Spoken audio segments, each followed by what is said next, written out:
I invite you to take a look at these next videos and explore with us how our church has had an impact on our city through partnerships in homelessness. So we're here today talking about partnerships, and I'm with Lindsay Norcott, and she is the Supportive Housing Network Chair, and she also works for John Howard as an ICM worker, an intensive case management worker. And also here with Shelby McIntyre, who I just love. She's from my hometown. And Shelby works for John Howard as well as an outreach worker. And so today we're just going to be talking about that partnership.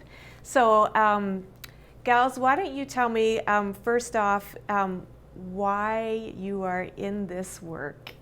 I think I kind of fell into this position anyway. I started out at a youth group home and kind of went from there, and then I started working at a property management company that dealt with subsidies and homelessness side of it. And I realized at that point that I didn't want to be the person kicking people out of somewhere. I wanted to be the person helping people get into their home. So I kind of switched sides on that, feeling like it was more my speed, and what I was really passionate about was helping people find a home and helping them stay in that home. Right. Yeah. What about you, Shelby? I have no background in this work until I got to John Howard. I worked at just odd jobs. I'm from St. Andrews, so there's no visible homelessness really in St. Andrews. So it was brand new to me. I came to Stu. I went to St. Thomas here, and then was taking psychology classes and criminology classes, and I still didn't know what I wanted to do. And I graduated, and I still didn't know what I wanted to do. And I fell into this role through some youth program through Pedal, and it was a 6-month contract, and I was going to be done in 6 months, and I ended up getting that 6-month contract renewed for another 6 months, and I've been here for 4 years. So I completely fell in love with it. I love the population, and I love the people that I get to work with every day. And I think that this population is who I need to be working with. That's a real call for you. Yeah, I really love it. Yeah, absolutely. You can tell. You can tell. So Smythe Street has been a partner of SUN, the Supportive Housing Network, since 2011. We've been on the committee. So Lindsay, tell us, what is SUN and what is the work of SUN? Okay, so SUN is a committee made up of organizations around Fredericton that all have a common goal of helping the homeless population. So we have pretty much everybody that is involved in any way with homelessness. So Smythe Street Church, the shelters, Greener Village, the Fredericton Police, the Community Kitchen are just a few of the organizations involved with helping people find homes again. That's what the idea is. SUN helps provide people with kind of more of like a leg up when they're coming in. So the idea is through donations, we're able to give people full kitchens and, seated furniture and beds and everything. So when you're moving into a place coming in off the street, you're not moving into an empty apartment. You're able to make it into a home. So one of the big things that we do on move day is just move everything in and let whoever's moving in put everything away themselves, because it really gives that better feeling of this is home for me because I can put things where I want to put them. So with all of the organizations together, we're able to get donations and the manpower needed to help people get into homes and then support them after, because that's a big piece of what is missing, is making sure that there is a support system for people after they've moved in. Right, so now you're kind of getting into that definition of housing first philosophy. Mm-hmm. So maybe expand on that a little bit more and help us understand what is housing first philosophy. Well, because we've talked about this too, is the fact that especially right now, everything is just kind of interconnected. So SUN couldn't exist without housing first. So the housing first is the model of getting in contact and being part with a client who is experiencing homelessness, building rapport, then advocating for housing through social development to get a subsidy. And then the biggest piece of Housing First is the work after. So making sure that after that person gets into a home, they still have the supports that they need. When someone has potentially been homeless for a few years, it's not so easy to just move into an apartment all of a sudden.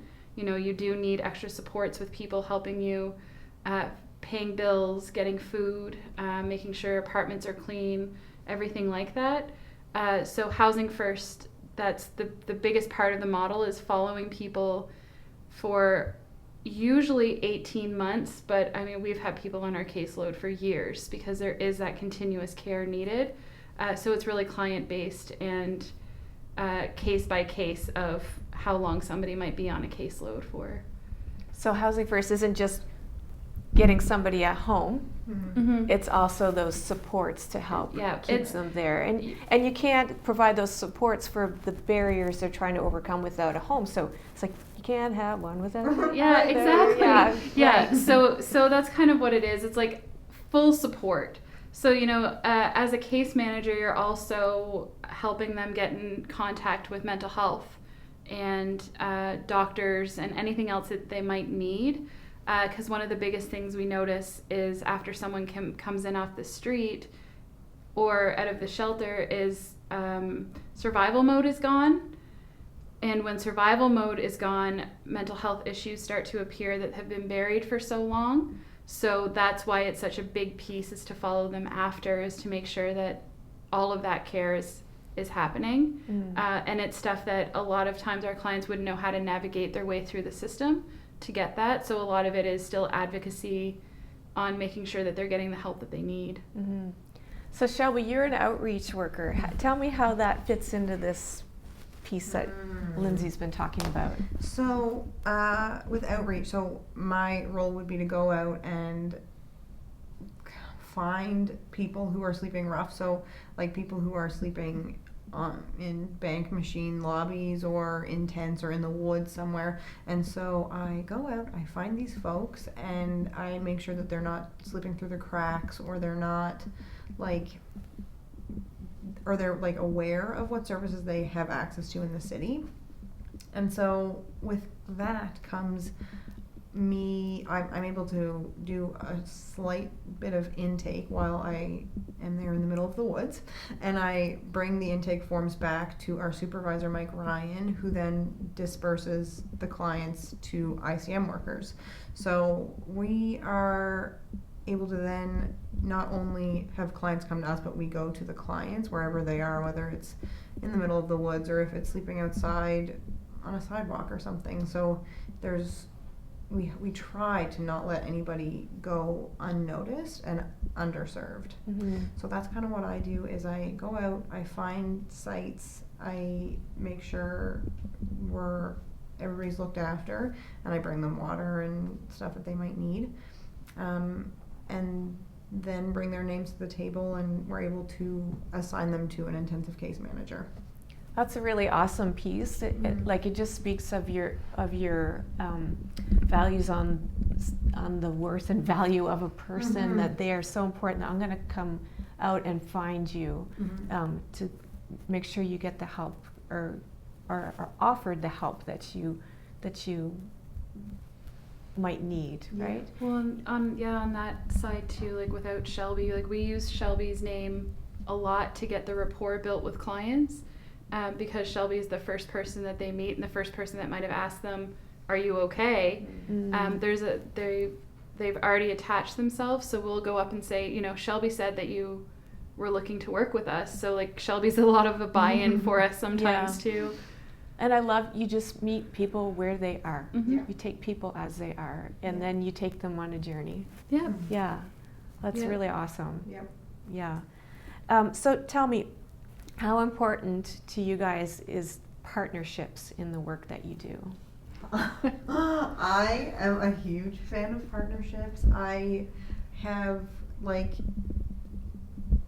it's been so important to my job, because there have been people who kind of will just go missing sometimes, or we just need a little bit of help from different areas of expertise, like medical or like mental health expertise or something. And so being able to just call somebody up from the clinic or from anywhere at all, like, has been so important and so valuable, and it makes everything run super smooth.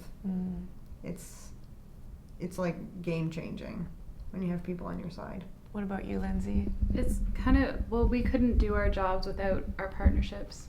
And I think the last year or so has showed that even more. You know, like, we work very, very closely with the shelters, just with clients, because a lot of our clients stay there, and we work closely with social development, case managers, and housing. And a lot of our clients get services through mental health at the downtown clinic. So, like, we actually couldn't do what we do without them, because it's the full support, the well-rounded support, and you can't get it without everybody involved in helping too. You know, so I'll have like 39 emails between me and one of the shelter workers about one client that we're both working with, and it's like just keeping each other in the loop about things so that we know what the other one is doing too is very important. On that side too, it's making sure that we're not asking the same questions and doing the same things. It can get trying for a client to get multiple angles of people asking the same things. So that's important with partnership too, is the communication level, to make sure that we're all on the same page with what that client needs. Right. Yeah, absolutely. So what main message do you feel is important for our church to understand in our partnership as we work with you? It's hard, because actually for your very huge piece of Sun and Housing First in general, because Smythe Street provides us with a lot of emergency support for our clients too. So I think as far as church, you guys at Smythe Street, you kind of have a very great understanding of homelessness, which is, I think in general, the public doesn't necessarily have an understanding of the fact that people are not homeless by choice, that there is something that put them there, and then, you know, whether mental health or addictions or something, and then it's just amplified by being homeless. So I guess it's just understanding that, and I've heard it from clients too, where clients have come and said to me, like, it would just be nice if somebody said hello when they're walking down the street, because I'm a person too. And they said that a lot of times they don't feel like a person. So when somebody comes up and asks them a question, it makes them feel like they're a person and that they're there, you know. So sometimes they feel invisible, or that people don't want them around. So I'm hearing acknowledgement, worth and value, understanding, taking time to understand the landscape of homelessness and what a person might be going through. And the landscape's ever changing, especially the last couple of years. Absolutely. Yeah. What about you, Shelby? Is there a main message you would like the church to understand? Well, like Lindsay said, you guys have been fabulous. Like, you're the big one. Like, you really are. And I think the big message, having Lindsay's ideas aside, is that you guys kind of got it. Like, you seem to be a big component of the community that really understands what we're up against here, and you're not like backing down, because we have had some organizations or churches or individuals or anything that just, like, it's getting to be a lot, and they're not able to provide, and it's no fault of their own, they're just not able to provide the services that you can or you have the passion for. So it's been really important, and I think that if anything, the message would just be like, thank you. Keep it up. So I have a message for you guys. One is this is a huge mountain that we are taking down as a community, and these partnerships are so crucial, and we need each other, and we all bring something great to the table.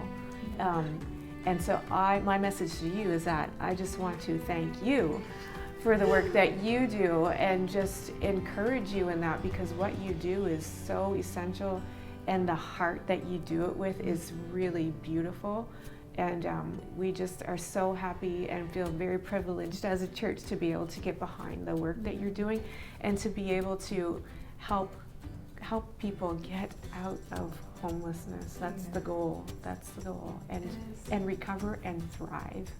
Yeah. Thank you, girls, for chatting with me today. Thank you. Awesome. Thank you for watching this video and for continuing to support the Care Ministry. God bless you.